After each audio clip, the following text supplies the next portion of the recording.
Good evening and welcome. Tonight, as we mentioned last week, we will be doing a special coverage countdown of President Biden's trip to Angola. So tonight we are bringing you one of those coverage one-on-one interview that highlight the administration, the U.S. and under the Biden administration investment across Africa. Tonight we're bringing you an interview with one of the civil society member, a founder of a healthcare organization in Cameroon that is working to eliminate malaria in the country, and the investments that the grant that the administration, the U.S. has provided to his organization is enabling him to support this initiative, not just across Cameroon but across the entire region. So at the end of this our news update and wrap, you will see the interview. As we said, it's part of our highlights. President Biden will be traveling to Angola next week. He will arrive in Angola on Sunday after traveling to Germany. So we will be bringing you additional updates. But tonight we're beginning to regarding the administration recovery effort on the Hurricane Helene. The administration continued to support Georgia, North Carolina. In fact, the president traveled to those regions over the weekend, as well as the vice president continue to be in touch with local and state officials around the region, around the southeast region and the Gulf area. Today, the administration also announced that they are preparing. In addition, as we know, there is another hurricane that is arriving in the Gulf Coast that is expected to land in Florida on Wednesday. So the administration also have galvanized local team, as well as the guard in preparation for that. So the administration is saying that this is the residents in those areas should take heed to the state and local officials' instruction regarding evacuation and regarding preparedness, and that this is a serious hurricane and people should prepare in advance and evacuate from those areas as needed. This is a dangerous storm that will be landing at 155 miles per hour and is expected to arrive on Wednesday in Tampa, Florida. And they are warning people not to drive during that period. At least 5 to 15 feet of water is expected in those areas, and will probably push into the inlet area as well. So they have also deployed healthcare team as well as other responders. FEMA also will be on the ground in preparation. They are preparing right now, and this is in addition to the assistance, the recovery effort that they are still working on in the southeast area of the U.S., in Georgia, in North Carolina, in those areas that was sick, and South Carolina that was significantly impacted by the hurricane. So the administration continues to work on the support and recovery effort in the southeast, and they are also preparing for the upcoming hurricane that is expected to land in Florida on Wednesday. So they are urging all residents in the Gulf Coast, especially in Florida, to yield to heed to the warning of the state and local officials' instruction. We will continue to provide additional updates. People can go to hurricane.org or weather.org to get additional updates regarding that. So we're moving, since we're doing a special, we're moving to some of the recent updates as we provided on Friday, as we provided on Friday, the Marburg outbreak in Rwanda. There are now 41 cases across the nation, and the U.S. government, as we reported last week, the CDC have deployed experts from the CDC to the country to assist the country in working in containing the outbreak. And the U.S. announced that they are pledging $11 million to the government of Rwanda to help contain this outbreak, and this includes 400 MIV techs and 500 unit personal protective equipment that will be made available to urgent health care professional workers, as well as those that need it in the area in Rwanda and in supporting region as well. Also, the U.S. is finalizing a plan. The U.S. is also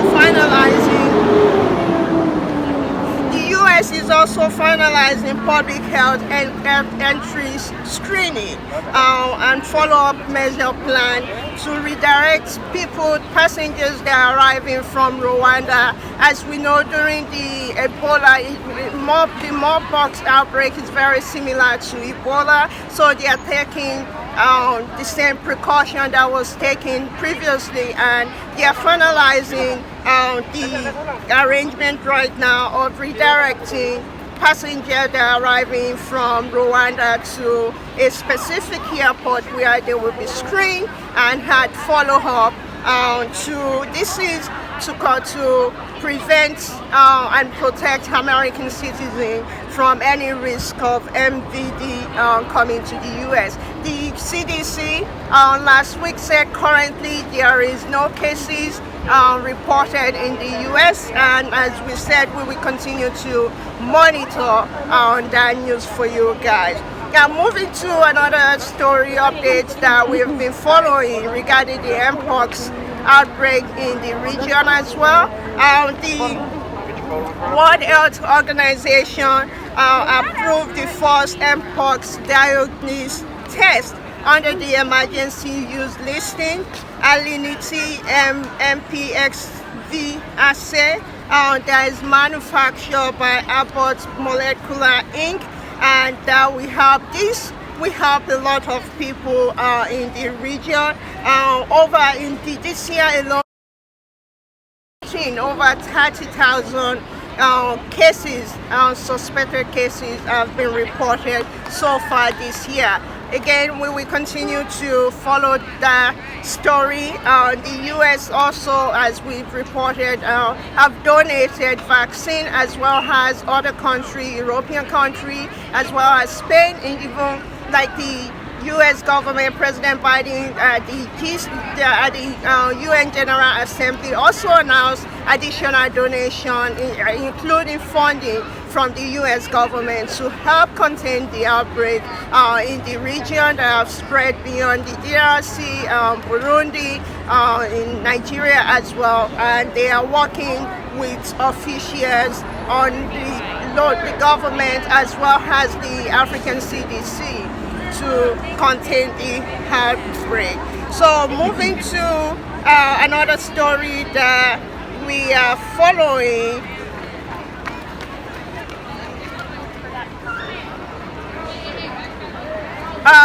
Regarding health also, Gilead Science announced that it has agreed to a license agreement with 6 generic manufacturers to make HIV prevention drug, lenacapavir, in 120 high-risk resource-limited country.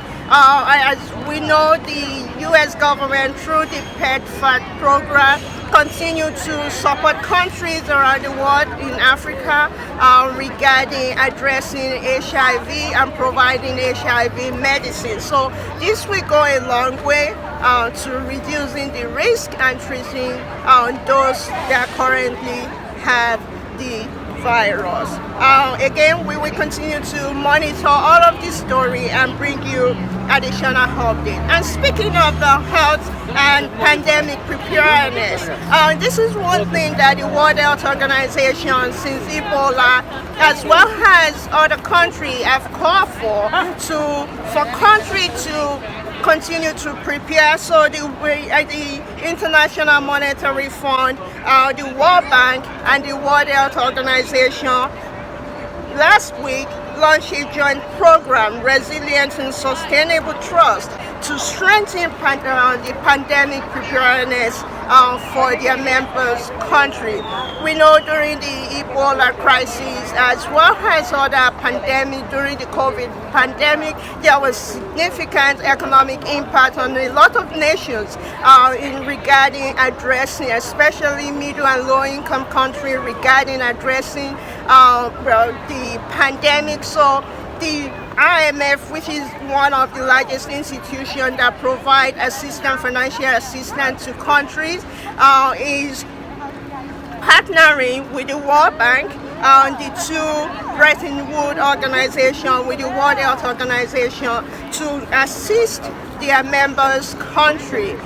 Later on this month, there will be the IMF World Bank meeting. The annual meeting will take place later on this month, and we expect that additional information will be provided during the meeting. But this is a huge milestone, a huge step in responding, in preparing members' country, especially middle and low-income countries, to get ready regarding pandemic and outbreak preparedness that will significantly strengthen, as well as strengthen their economic, their overall economic.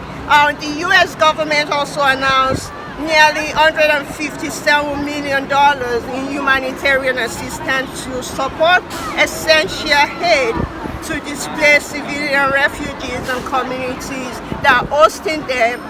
This is for people in Lebanon, given the escalation that we're seeing in the Middle East right now. Actually, today is the 1-year anniversary of the Hamas attack on Israel that killed thousands of people, and since then, over 20,000 people have lost their life in this war that have moved beyond the Gaza into other regions in Lebanon and as well as Egypt. That, as we reported last week, that we're seeing a significant impact on the economic of this country, and the IMF last week announced that there is a significant decline in the country's GDP, and is very concerned. The IMF spokesperson Julie Zogdak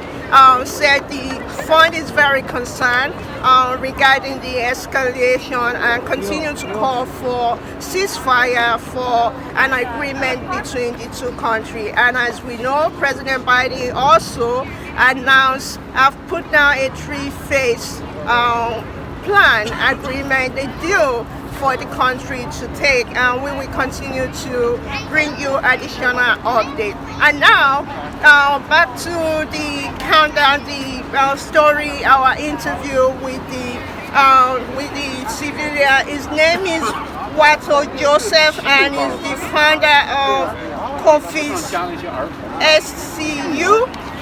We spoke with him last week. It was his chance encounter. He just came from the UN General. He attended the UN General Assembly as well in late September, and he talk about what he made, why President Biden's visit to Angola is significant, and how the U.S. can continue to support African nations, and what the U.S. investment, especially in the health sector, the impact that is having on the ground. And as he told us, it will be an opportunity for the U.S.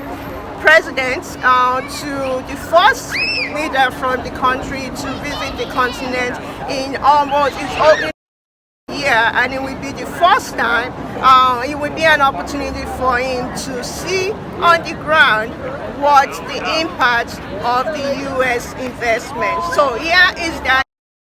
And this concludes our news wrap and update for today. As always, thank you very much for watching, and I will see you tomorrow. Have a good evening. Well, let me say first of all, I like your attire. Okay, thank you. I can tell you, without me, tell us where you're from. Yeah, I'm from Cameroon. Okay. We usually call it the continent, but I'm from Cameroon. You're from Cameroon, so Cameroon is the continent. Yeah, we call it the continent, even if it's a country, but we call it a continent because of all what we have there as resources and so on. So human resources, natural resources, and many other things. Okay. That's why we call it the continent. Okay, you know? I'm pretty sure other Africans we argue with you on that. Yeah. But the reason why I wanted to talk to you is, and thank you for allowing us to do this and giving us permission, is President Biden is traveling to Africa this month. It's the first time that he will visit the continent, even though other leaders in his administration have traveled to the continent in the past 3 years. And you might be aware that in 2022, he invited a lot of African leaders to the U.S. for the U.S. Africa Leaders Summit. Yeah. And a lot of investments announcements were made. And in the past 3 years, there's been huge investments between the U.S. and the continent. You know, people often complain that Americans have lagged behind China in Africa. And in the past 3 years, it seems that this administration has not only just made significant trade and economic investments, they've also redoubled down on the people-to-people relationship. So your view, if you don't mind, on this visit, what do you think it means for Africans and for the U.S.-African relationship? Yeah, I think the visit of Biden, the President Biden in Africa is a good initiative as looking at the relationship between Africa and U.S. And I think he's doing good thing because you know, there are many other partners who are coming to like, let's say, a relationship with Africa. We look at China, we look at the other, and so on, Russia, and so on. So I think his presence is also very important. But I can also testify because I think U.S. has been doing a lot in Africa. I'm one of the beneficiaries of what the U.S. administration is doing as a help, as a grant, as many other stuff that they are doing in Africa. Because, for example, I'm a beneficiary of one of the projects being carried on in Cameroon called Sembe2. It's a grant from the Presidential Malaria Initiative.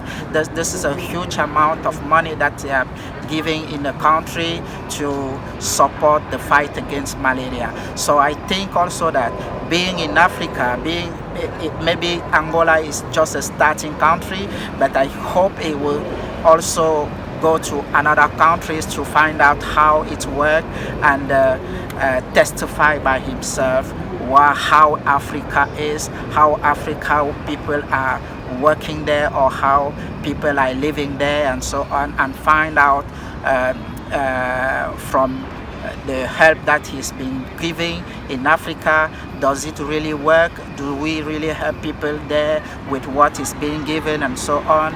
He can testify by himself when he will come to Africa. That's why what I can say, and I think it's a good point, because he's coming to Africa, and it will really build a strong relationship between the country, US, and the whole Africa.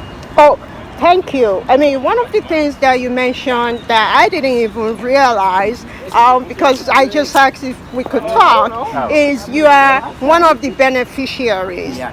of the investment that the U.S. is making in Africa. Yeah. And in this aspect, that focus on health Yeah. initiative, malaria that you talk about significantly affects across Africa. Yeah. We also know the impact on sickle cell. So talk to us more about the project that you're working, and given, as you mentioned, there are other countries that are investing in Africa as well. How is the US different? Yeah, I think the sickle cell is one aspect that is being left behind, I know, concerning the resources. But I think with malaria, we are still lacking the resources, but what is being given already is a huge amount already that is helping in the country. The grants, that the investment that is being given by the Biden administration is in the north region of Cameroon and the far north. So I think the investment that being given there will really help reduce malaria burden. And malaria, Cameroon is one of the 11 countries most affected by malaria, and Africa, sub-Saharan Africa, is most is the part of the world that carry 90% of all the death and the cases of malaria in the world. So I think malaria is just one of the issue because it concerns health, but the Biden administration is investing in many other diseases, not only malaria, but also HIV, tuberculosis, and so on, because they are the most investor in the global fund. I'm a member of the Global Fund also, but in the board of the Global Fund, and they are the most investor actually in the Global Fund, and their investment is helping millions of people around the world, not only Africa at that time, but around the world. So I think the investment that are being given are also important, very important, and I think we should be reinforcing our relationship and giving more, because sometimes we are not saying it is all, but when we say thank you, we are asking also more. Saying thank you is also asking more, because the health issue is not something for one person, it concerns all of us. We have malaria in sub-Saharan Africa, but I think also the malaria can come back in US, because we found out that there are some few areas in US already that they discover malaria, but it is not higher as in Africa. So we should be fighting all together in Sustainable Development Goal, the 17th Sustainable Development Goal that concern partnership. We should be together, we should work together to end up diseases in the world and work towards many other issues that are affecting our world, conflict, and so on. Yeah. Okay, so thank you so much for what is the name of your organization again? Yeah, my organization is named COFIS. It is a coalition of CSOs for health financing and universal health coverage. So we work on advocacy, being in Cameroon and in the world, to make our government and decision maker accountable for their engagement, for their commitment, and invest more in health issue, because we need a universal health coverage for all of us. We need everybody to be able to benefit from health services and access to health services around the world. And in sub-Saharan Africa is a place that we really need good health also. Okay.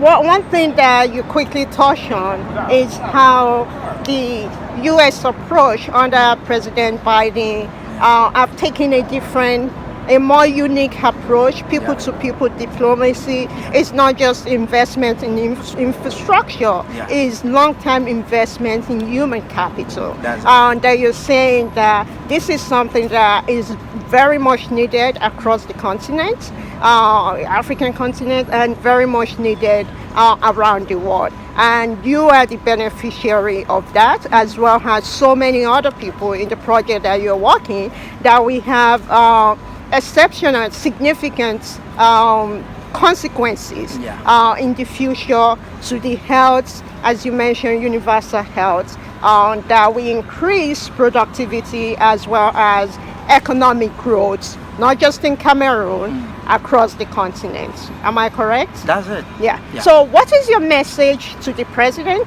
as well as the IMF and the World Bank meeting will take place also this month? We are across from the White House. Right now you're in the park, and on the other side of the street is the World Bank and the IMF headquarters. And finance minister we gathered there for the IMF World Bank 4 meeting. What is your message to African leaders and President Biden that will visit the continent? To African leaders first, I will ask more commitment and engagement in issues that are related to the well-being of their communities in their countries, because we lack many things like health access, security. There are many other issues, gender issues, and so on. We need more commitment, and saying more commitment is also more investment. If we take the health issues that I know more, our African head of state, they commit in Abuja to invest at least 15% of the budget of the country in health sector. But in many of those of our countries, we never reach 7% or 6 or 7%, or even 5%. Or even 5%, and that's a real problem. And that's why I call on the head of states in Africa that they should respect their commitment. They should really go for their commitment and invest what they said they would invest in health sector for us to access to universal health coverage. And that's we said health is around everything. Health is wealth. Health is wealth, because if you are in good health, health is cover all other sectors, because there is health in urbanization, there is health in agriculture, there is health in everything. There is health in everything. That's why I think investing in health is the most important thing that we need, because somebody who is not in good health, the economy will fall, the economy will collapse. That's why I call on them and the ministers of health to put more investment, to orientate more of the country's investment in health issues. And for that, it is also another strategic or political issue that can help, that we are asking why, because we cannot leave our health in the hands of other people. And that's why I'm asking our government to invest more in health. It's true, our hands are open to take donors and so on, but the donors should not, their investment should not be the most the highest in our countries. The highest investment should come from our government. That's why I think we should ask, I'm asking our government and our head of state and Minister of Health, Minister of Finance that are coming here for the World Bank and so on meeting to invest more in health. And to Biden, the President Biden, I can only say thank you. I will only thank him and thank his administration for the investment that he's is sending to our countries, the investment that are channeled in our countries and so on, because it has a lot of significant impact. Impact, a lot of significant impact in our countries, and I think more investment is also important, and it will come and help and be like help into the investment that are being given by the government. Or So it will catalyze. Yeah, it will catalyze Other investment, public-private partnership as well. Exactly. That's why I said thank you to the president who had that idea to come in Africa and to strengthen the relationship between the U.S. administration and the African nations. Thank you very much for this interview. Yeah, you're welcome. Thank you. You're welcome.